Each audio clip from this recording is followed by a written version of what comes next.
Good morning, job seekers, and welcome to Lucas County, Ohio Means Jobs, Jobs in the 419. Well, last week during the podcast, I had mentioned that we weren't having a guest speaker for a hot minute there, but I know that you enjoy seeing some new faces on the podcast, and today we have a guest with us, Sandra Desteno, and she is the director of 211.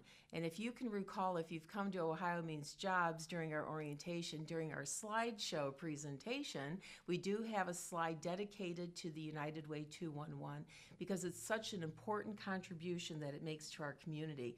And we do want to have firsthand information today on how things are going at the 211 office and how we have a relationship with you here in our community. So Sandra, can you tell us a little bit about how things are going on today down at your office and the calls that you've been getting in? Thank you so much, Darlene.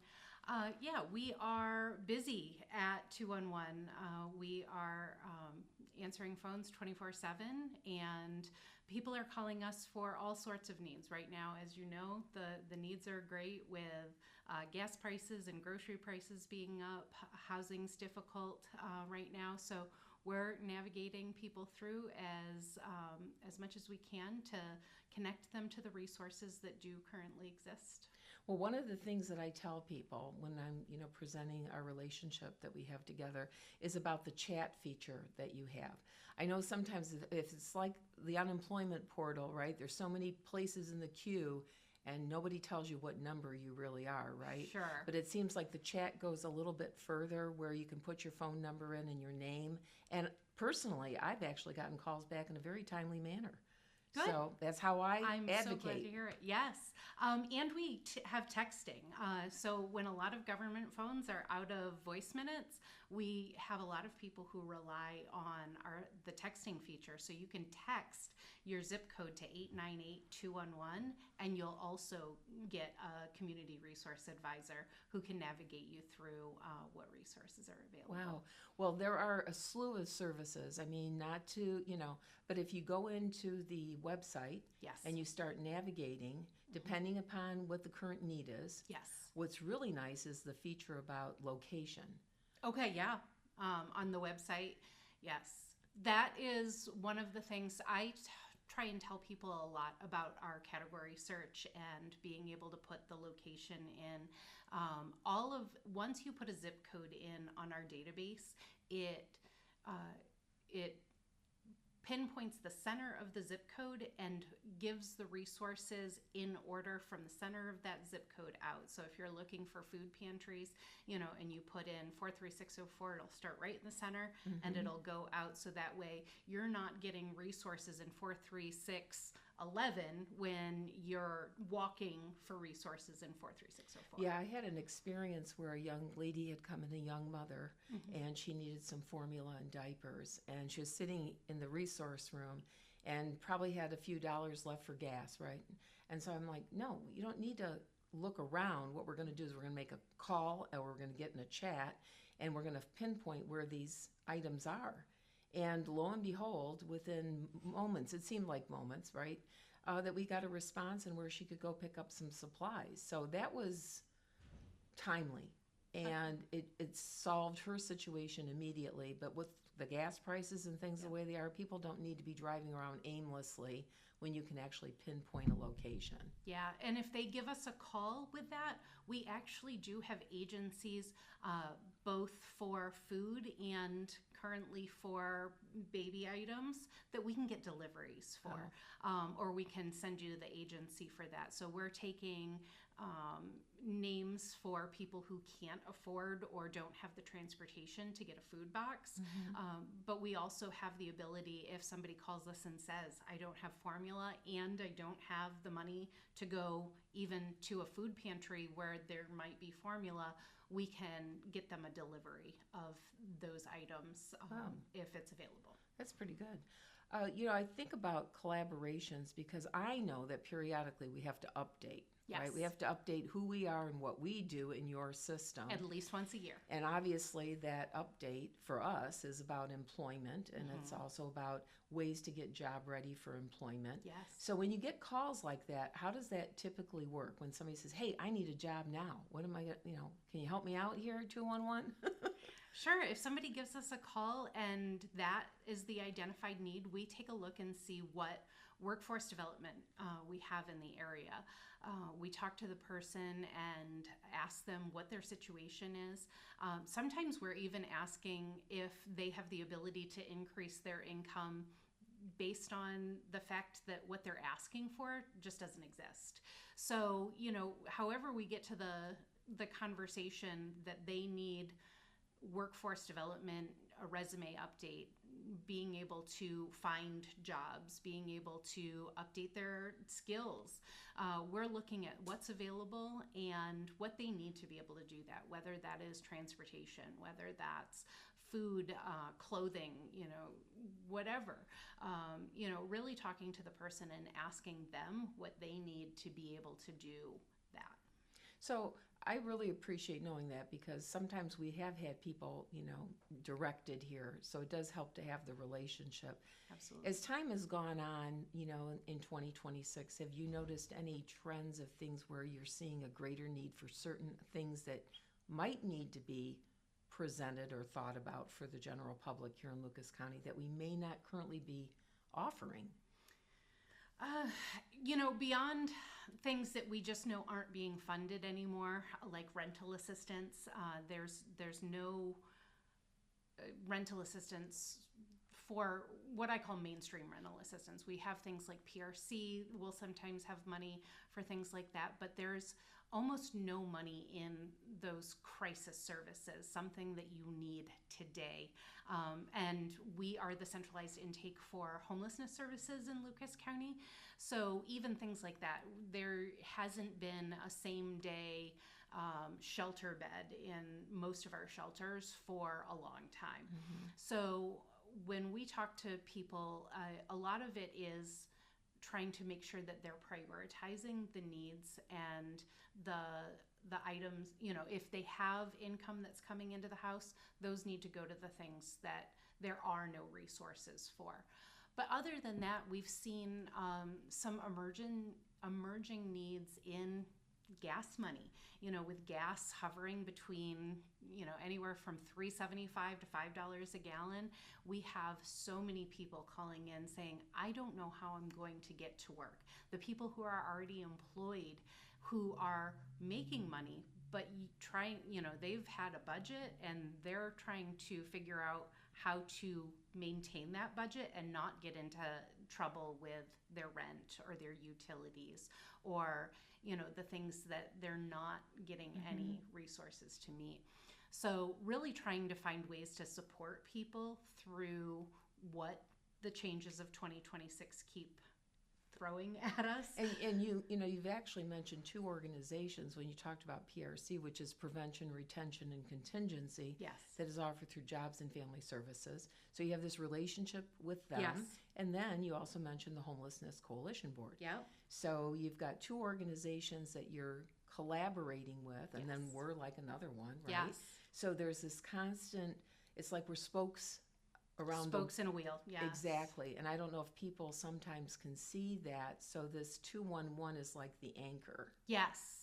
I kind of imagine it as the centralized hub, and we have, JFS as a spoke, and we have the homelessness board, and we have, all of the things that fall under those things. We collaborate with so many agencies, and, I kind of envision myself as 211 for nonprofits and people who work in social services, because I'm constantly connecting people. I see that this person is, coming into the system and they are focusing on lead and the lead in our homes and how that's affecting people. Or I have this person coming into the system and they're focusing on job development and working with communities. And, I'll look at it and I'm like, oh, these people need to talk to each other and these people need to talk to each other. So I kind of consider that my role in the community as, the director of the program, because we do work with so many agencies. Well, and two, I know that our audience primarily today is our job seekers. However, for the professionals that are out there listening to this, this is a very important time for you to take into consideration building the relationship with 211 for your your clients or people that you represent, because sometimes we also need that other person's perspective to navigate for us. Absolutely. Because it can be very stressful. People get Yes. anxious, And so this is where the professional can come in and be, that liaison and help with navigating. So I do agree with you. I think that anybody that's new to case management, anyone that's new to social work, this should be your go-to as a standby organization for assistance. I so appreciate that. And myself and my team are constantly looking for areas to teach people. We know that we can't do it all on our own. And I call people our 2-on-1 cheerleaders out in the community, the people who know our database by going onto our website at 211nwo.org. Great place to start. You can search our database. You can find the chat feature that you talked about. You can find the 898-211 to text. You can request us for a presentation. You can update your agency listing. I always recommend for people to update their listing or to at least look at the listing. Make sure that at minimum you're looking at your own program, your own agency, and if it's wrong, we have service provider tools on there so that can get updated. So just for the sake of, wrapping up our conversation, I think that our listeners need to know that you strive diligently to continue to provide the necessary supports that you hear about, but you're continuing to look at other options that may be available. And you're also working on a much larger platform here in the Yes. near future. Yes. So if you might want to just share a bit about that, how extensive this is becoming. Yeah, sure. So through COVID, we provided services to 9 additional counties other than the ones that we served. Our base is Wood, Lucas, and Ottawa.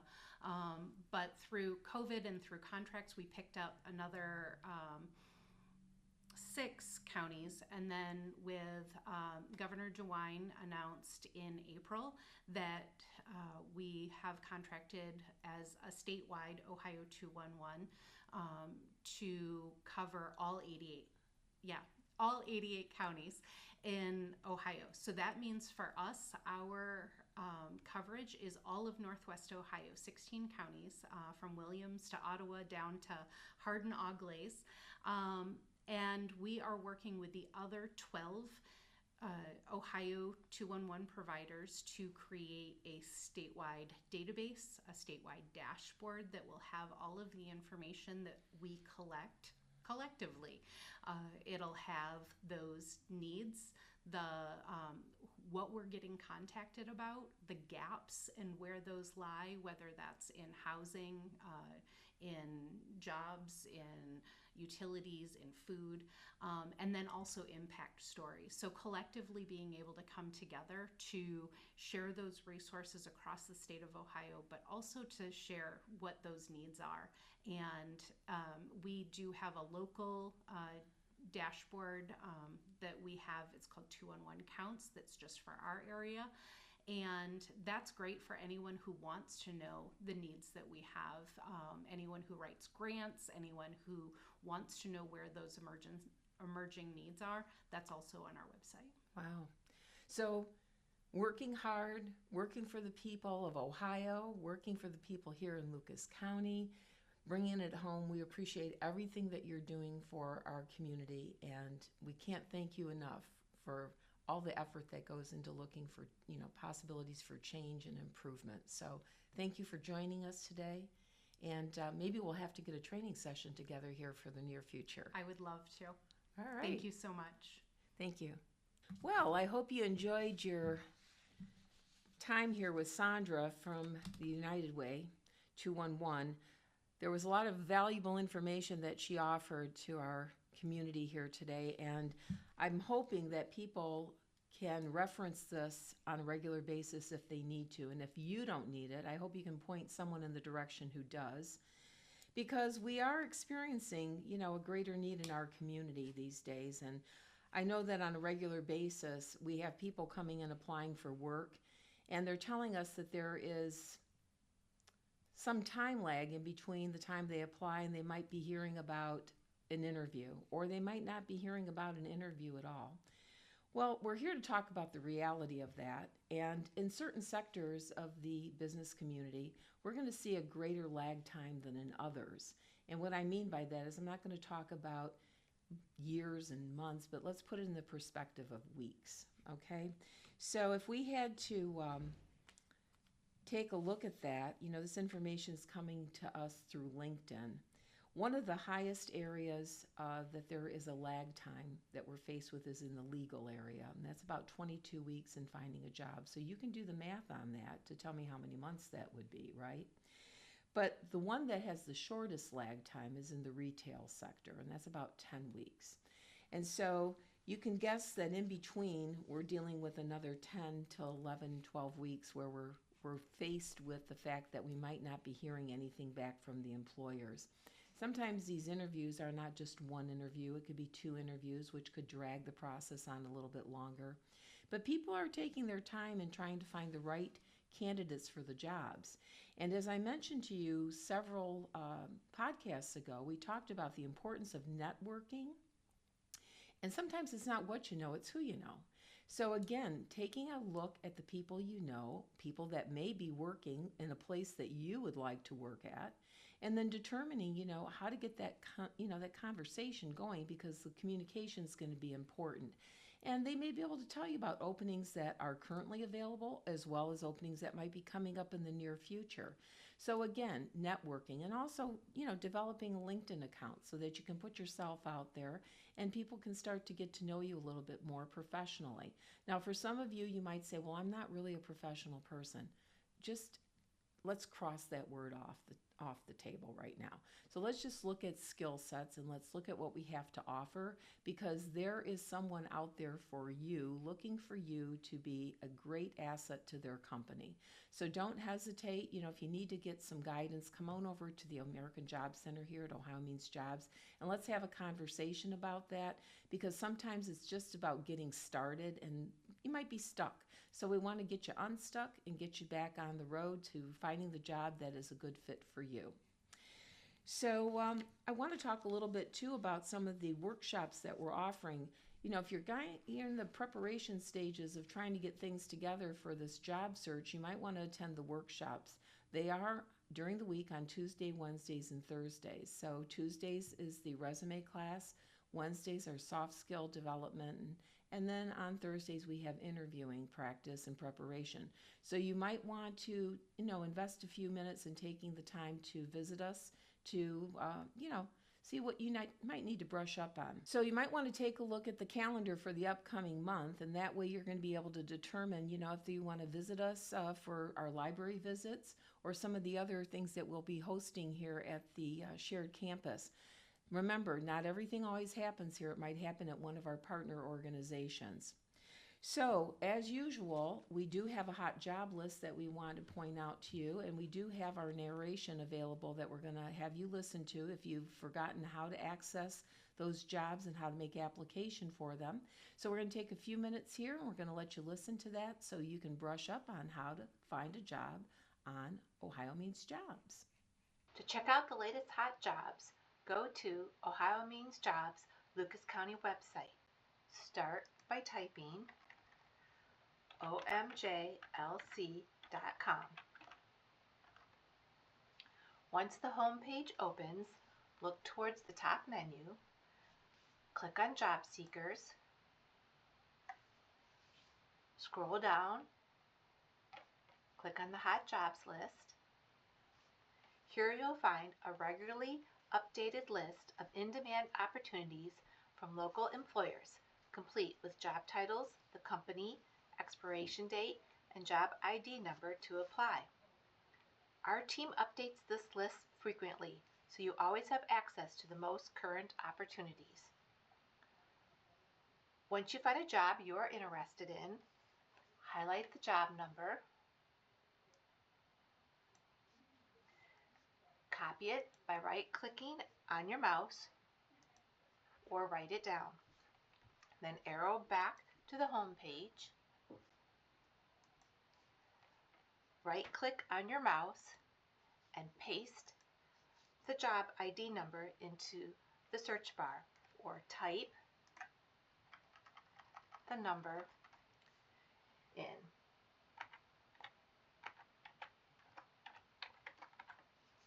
Click enter